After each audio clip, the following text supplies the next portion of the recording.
Post office रो दमदार scheme प्रति मासरे घरे बसी मिलिबो 20,000 टंका। हाँ आज्ञा, प्रत्येक व्यक्ति सेमानंकर संचय को एपरि स्थान रे निवेश करने को चाहती जोठारे सेमानंकर टंका केवल सुरक्षित नुहे बरं यथेष्ट रिटर्न मध्य देई थाए। अवसर पर ही उद्देश्य आहरी गुरुत्वपूर्ण हो जाए जेतेबेले एक स्थिर आय एक विपुल आर्थिक पांठी जरूरी करे। एही परिप्रेक्षी रे पोस्ट ऑफिस सेविंग स्कीम गुड़िक एक अत्यंत निर्भरयोग्य विकल्प भाव में उभा होता है। एगुड़िक मध्यरु सबठारु लोकप्रिय हेउची वरिष्ठ नागरिक संचय योजना बा सीनियर सिटीजेन सेविंग स्कीम, जहाँ विशेष भाव में वरिष्ठ नागरिकों पई ही डिजाइन करा जाइछि। पोस्ट ऑफिस संचय योजनार सबठारु बड़ सुविधा जे सरकार निजे निवेशित पुंजीर सुरक्षार ग्यारंटी नियंती। एथि सहित SCSS अर्थात सीनियर सिटीजेन सेविंग स्कीम रे बैंक आपणकर फिक्स डिपोजिट तुलन में अधिक सुध मिलता है। वर्तमान एही योजना रे प्राय 8.2% वार्षिक सुध मिलता है। यह वृद्ध नागरिकों को निज संचय को सुरक्षित रखी भल रिटर्न मिलिबार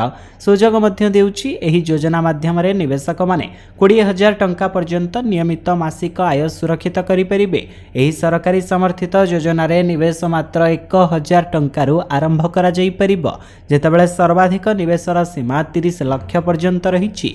एही योजना अवसर परवर्ती वर्ष गुड़िकरे आर्थिक सुरक्षा मध्य प्रदान करिथाय। 60 वर्ष किंबा ताठारु अधिक बयसर जेकोसी व्यक्ति SCSS अकाउंट खोली परिबे। अकाउंट व्यक्तिगत भाव में किंबा पति पत्नी सहित मिलित भाव में खोला जाई परिबो। किछि निर्दिष्ट परिस्थिति रे बयस संबंधी योग्यता मानदंड मध्य आरामदायक देइथाय। उदाहरण स्वरूप VRS बाछिथिबा व्यक्ति माने जो माने 55 वर्षरु अधिक किंतु 60 वर्षरु कम बयसर, सेहीपरि अवसर प्राप्त प्रतिरक्षा कर्मचारी जो माने 50 वर्षरु अधिक किंतु 60 वर्षरु कम बयसर सेमाने मध्य एथिरे विनियोग करि परिबे।